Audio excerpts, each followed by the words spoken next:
क्योंकि जो आप डिजर्व करते हैं आपको वो नहीं मिलता, जिसके लिए आप फाइट करते हैं आपको वो मिलता है। आपको जो फाइट करते हैं, लड़ते हैं जिसके लिए। अब हमारी लड़ाई क्या क्या है? वचन कहता है प्रकाशित वाक्य 19 उसकी 11 और 13, प्रकाशित वाक्य 12 उसकी 7 से 11 और इफिसियां 6 उसकी 12 आयत में लिखा है, क्योंकि हमारा मल्ल युद्ध मांस और लहू से नहीं परंतु प्रधानों, अधिकारियों और संसार के अंधकार के हाकिम और दुष्टता की आत्मिक सेनाओं से है जो आकाश में है। कहते तुम्हारा युद्ध शैतान के साथ है। तुम्हारा युद्ध, तुम प्रार्थना में बैठे हो और तुम्हें गंदी बातें याद आ रही हैं। तुम्हारा युद्ध किसके साथ है? तुम्हें लगता है, कलीसिया को लगता है हमारा सबसे बड़ा दुश्मन सरकार है, हमारा सबसे बड़ा दुश्मन वो है जो हमारा विरोध करता है। तुम एक लड़ाई में हो, लेकिन तुम्हारा विरोधी वो नहीं है जो तुम्हारा विरोध कर रहा है। तुम्हारा विरोधी शैतान है जो तुम्हें परमेश्वर तक जाने से रोक रहा है। इसलिए जब तुम प्रार्थना करने के लिए बैठते हो, दुनिया का हर काम तुम्हें याद आता है। जब तुम प्रार्थना करने के लिए बैठते हो, हर गंदी चीज तुम्हें याद आती है। तुम्हारा फोन तुम्हें याद आता है, अच्छा काम भी तुम्हें याद आ जाएगा। शैतान कुछ भी करेगा, अच्छा या बुरा, तुम्हें प्रार्थना के जीवन से दूर करने के लिए, क्योंकि शैतान जानता है अगर तुम प्रार्थना में तुमने फाइट की, तुमने आत्मिक लड़ाई को लड़ा, तो परमेश्वर पहले से ही उन चीजों को तुम्हारे वश में कर चुका है। तुमने सिर्फ लड़ना है और उन्हें ले लेना है। चंगाई तुम्हारे वश में है कि नहीं? क्या बोला? कहता मेरे कोड़े खाने से तुम चंगे। अब मुझे मालूम हो गया कि बीमारी मेरे वश में है, पर मुझे क्या करना होगा? लड़ना होगा। परमेश्वर कहता एक के ऊपर चढ़ाई कर, ये दुश्मन का नगर तेरा है। उसी तरह प्रभु कहता है मैंने शैतान को तेरे वश में कर दिया है, मैंने बीमारियों को तेरे वश में कर दिया है। लेकिन आदमी सोचता है मेरे वश में कर दिया तो ये मेरे वश में क्यों नहीं है? सिर दर्द तो वहीं का वहीं खड़ा है, बांझपन तो वहीं का वहीं खड़ा है, शैतान तो वहीं का वहीं खड़ा है। क्योंकि अब तुम्हें लड़ना है, क्योंकि परमेश्वर ने कहा ये सब तो मैंने तुम्हें दे दिया है, अब तू फाइट कर और जीत तेरी होगी 101%। अब ये मालूम होगा कि ये काला पीले के ऊपर मुझे लड़ना होगा, ये बीमारी के लिए मुझे लड़ना है। किसके साथ लड़ना है?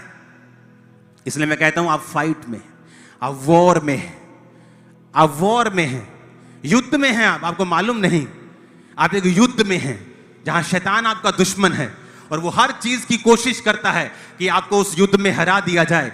आप परमेश्वर के साथ कनेक्शन ना बना पाए, आप प्रार्थना ना कर पाए, परमेश्वर के वचन के ऊपर खड़े ना रह पाए। जो प्रभु का वचन कहता है आप उसको अंगीकार ना कर पाए। वो चाहता है ऐसा।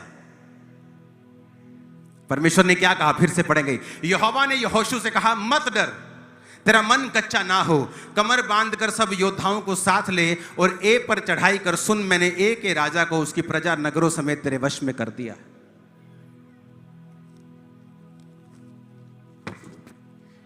अब मेरे को आत्मिक बातें छोड़ दो, जरा 2 मिनट सोच दो, ऐसे संसार की तरह से सोचो। क्या सचमुच परमेश्वर ने उसको वश में कर दिया था? नहीं, संसारिक रीति से नहीं किया ना, आत्मिक रीति से कर दिया, संसारिक रीति से। हाँ, मान लो आप सारी प्रजाओं में यहोशू हूं, हाँ, मैं उठ के कहता हूं प्रभु ने वो 7 वाला देश हमारे वश में कर दिया है। बीच में वो बोलेगा अच्छा है यार। आप समझ रहे हो कि नहीं? बोलेगा अगर वश में कर दिया तो फिर वो राजा आके सरेंडर कर देगा। अगर वश में कर दिया तो वो लोग बेहोश हो जाएंगे, अपने आप आ जाएंगे, बोलेंगे हमारे देश पे कब्जा कर लो। ऐसा तो कुछ नहीं हुआ, वो तो बड़े अच्छे हैं, तो पार्टी कर रहे हैं। आपको लगता है बीमारी अपने आप सरेंडर कर देगी, शैतान अपने आप आके सरेंडर कर देगा? जब परमेश्वर कहता है कि मैं तुम्हें सांपों पर अधिकार देता हूं, पर तुम्हारा अंगीकार क्या है? जादू टोना हल्ले भी मेरे जीवन च काम करते, मुझे दुष्ट आत्मा बहुत सताती है, ये बीमारी मेरे लाइफ में 20 साल से है, तुम्हारा अंगीकार ये है। परमेश्वर कहता मैंने तेरे वश में कर दिया है, अब जा और उसे जीत ले। और अगर आप आगे पढ़ेंगे उसकी 2 आयत, जैसा तूने यरीहो और उसके राजा के साथ किया वैसा ही ए और उसके राजा के साथ भी करना। पशुओं समेत उसकी लूट तो अपने लिए रख सकोगे, परंतु उस नगर के पीछे की ओर अपने पुरुष घात में लगा दो। यहोशू ने सब योद्धाओं समेत ए पर चढ़ाई करने की तैयारी की, और यहोशू ने 30,000 पुरुषों को जो शूरवीर थे चुनकर रात को ही आज्ञा देकर भेजा, और ये आज्ञा दी, सुनो, तुम उस नगर के पीछे की ओर घात लगाकर बैठे रहना, नगर से बहुत दूर ना जाना, सबके सब तैयार रहना। मैं अपने सब साथियों समेत उस नगर के निकट आऊंगा, और जब वो पहले के समान हमारा सामना करने को निकलेंगे, हम उनके सामने से भागेंगे, और ये सोचकर कि वो पहले के समान भागे जाते हैं, वो हमारा पीछा करेंगे, और हम उनके सामने से भागकर उन्हें नगर से दूर ले जाएंगे, और तुम घात में से उठकर नगर को अपना कर लेना, क्योंकि तुम्हारा परमेश्वर यहोवा उसे तुम्हारे वश में कर देगा। क्या किया उन्होंने? समझने वाली बात है। परमेश्वर कहता मैंने वो देश तुम्हारे वश में कर दिया। तब भी यहोशू को प्लान बनाना था, और प्रभु से प्रार्थना की, प्रभु प्लान क्या है? प्रभु ने कहा तू ऐसा कर, उनके जहां उनका नगर है उसके पीछे की ओर अपनी सेना लगा दे। उसने 30,000 योद्धाओं को पीछे लगा दिया, और तू कहता तू आगे से उनसे लड़ने के लिए जाना। जब वो आगे से तुम्हें लड़ता हुआ देखेंगे, सारे तुम्हारा सामना करने को निकलेंगे, और जब सारे इधर आ जाएं, तुम पीछे वाले लोगों को इशारा करना, वो उन्हें मार देंगे। मतलब स्ट्रेटजी, योजना, डिवाइन प्लानिंग। जब आप परमेश्वर आपसे कहता है कि मैंने तुम्हें सांपों पर अधिकार दिया है, बिच्छुओं पर, शैतान पर, बीमारियों के ऊपर, कमजोरियों के ऊपर, श्रापों के ऊपर, उस गरीबी के ऊपर, तो उसके बाद तुम परमेश्वर के साथ मेल मिलाप में बैठते हो, प्रार्थना करते हो, परमेश्वर आगे की योजना बताता है। अब इसको लेना कैसे है? बेटा तू 2 घंटे प्रार्थना कर, आज तू गैर भाषा में प्रार्थना कर, आज तू बाइबल ज्यादा पढ़, आज तू रोजा रख। ये परमेश्वर की योजना होती है। जब आप फिर परमेश्वर की हुजूरी में बैठते हैं कि जो युद्ध परमेश्वर ने मुझे करने के लिए बोला है, और ये बोला है कि मैं इसमें जीत जाऊंगा, अब मुझे उसे जीतना कैसे है? मान लीजिए परमेश्वर का आत्मा आपको वचन पढ़ते हुए आपको लगता है कि मुझसे बात की है, तू बच, तेरा घराना बचाया जाएगा, आपका हस्बैंड अभी बचा नहीं है, आपकी वाइफ बची नहीं है, आपके बच्चे शायद बचे नहीं है, कोई भी हो सकता है। फिर आपको ये मालूम होगा कि परमेश्वर का वचन ये कहता है कि ये बचाए जाएंगे। अब आगे क्या? अब मुझे लड़ना है। लड़ना कैसे है? आप प्रार्थना में बैठ जाएंगे। आपके पास टीवी है, आप टीवी को छोड़ देंगी, सास बहू ये वो फलाना नागिन शागिन सब छोड़ देंगे, आप बैठेंगी प्रार्थना में, आप प्रेयर में बैठेंगी। आप 1 दिन 2 दिन 10 दिन 20 दिन परमेश्वर का आपसे बात करेगा। अपने हस्बैंड से प्यार से बात कर, या अपने हस्बैंड से इस विषय में बात कर, अपने बच्चे से इस तरह से कर। वो अलग होगा उससे जो आप रेगुलर करते हो। क्यों? क्योंकि आप प्रेयर में बैठ गए हो, और अब परमेश्वर आपको योजनाएं बता रहा है। आप मेरी बात समझ रहे हो कि नहीं? फिर जब वो आपको योजनाएं बताता है, फिर आप उसी तरह से चलना शुरू करते हैं, और धीरे धीरे धीरे जो वचन में आपके लिए जीत लिखी है, तू तेरा घराना बचाया जाएगा, उसके कोड़े खाने से तू चंगी हो चुकी है, आपकी लाइफ में पूरा होना शुरू हो जाएगा।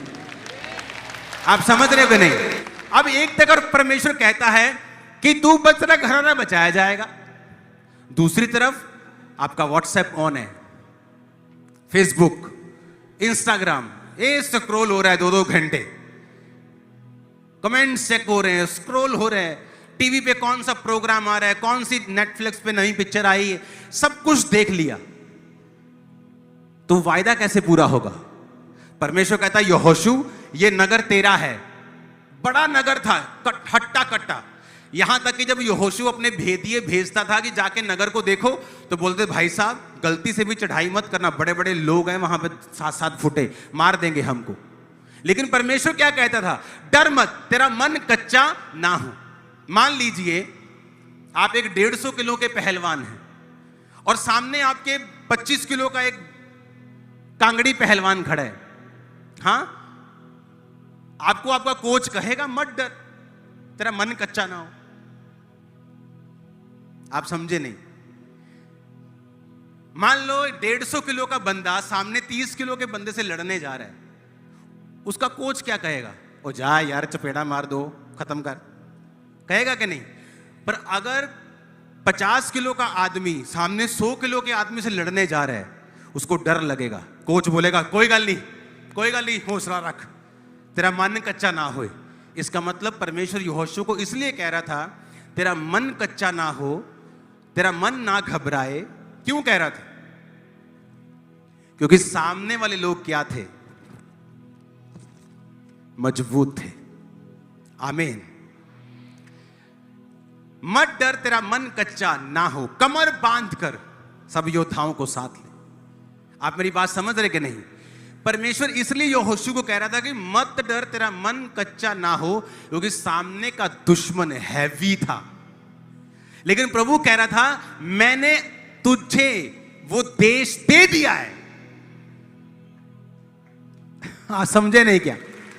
आपको हो सकता है आपका हस्बैंड बड़ा क्रूल टाइप का आदमी हो, बोलेगा जे तू मसीदा ना लिया तेरा मैं टेढ़ पाड़ देना। हाँ कहते ना ऐसे, तेरा सिर पाड़ देना। आपको लगता है कि ये आदमी नहीं बच सकता, डॉक्टर ने बोल दिया ये कैंसर हो गया, आप नहीं, मैं बचूंगी। ये दुष्ट आत्मा बड़ी भारी है 20 साल से। आप अगर अपनी शारीरिक आंखों से देख रहे हो, आप कभी नहीं देख सकोगे कि परमेश्वर आपसे क्या कह रहा है। इसलिए प्रभु ने कहा यहोशू उनकी ओर नहीं देखना है, मत डर। क्यों कहा? क्योंकि वो बड़े थे, हट्टे कट्टे थे, आधुनिक थे। ये कोई इस्टेब्लिश देश थोड़ी था। चलते फिरते 20 लाख लोग थे। कोई सेना थोड़ी थी तोपों वाली, वो सेनाएं थी, तोपें थी, डिफेंस सिस्टम था। आज इजराइल से क्यों डरते हैं लोग? जब वो मिसाइल फेंकता है, इजराइल के पास डिफेंस सिस्टम है। जैसे देश में मिसाइल एंटर करती है 99.9% मिसाइलें वो खत्म कर देते हैं। इनके पास कोई डिफेंस नहीं है इजराइलियों के पास। तब परमेश्वर कहता मत डर, तेरा मन कच्चा ना हो, वो तेरे वश में कर दिए गए हैं। आज मैं भविष्यवाणी कर रहा हूं, वो बीमारी तुम्हारे वश में कर दी गई है, वो गरीबी तुम्हारे वश में कर दी गई है, वो गरीबी तुम्हारे वश में कर दी गई है, वो शैतान तुम्हारे वश में कर दिया गया है आज से, अभी से। Hallelujah, hallelujah. यीशु का आत्मा तुमसे कह रहा है वो बीमारी तेरे वश में कर दी गई है, वो शैतान तेरे वश में कर दिया गया है, वो गरीबी आज से तेरे वश में कर दी गई है। जा, लड़ और जीत और गवाही के साथ अभी सा मेरे बेटे मेरी बेटी। हालेलुया।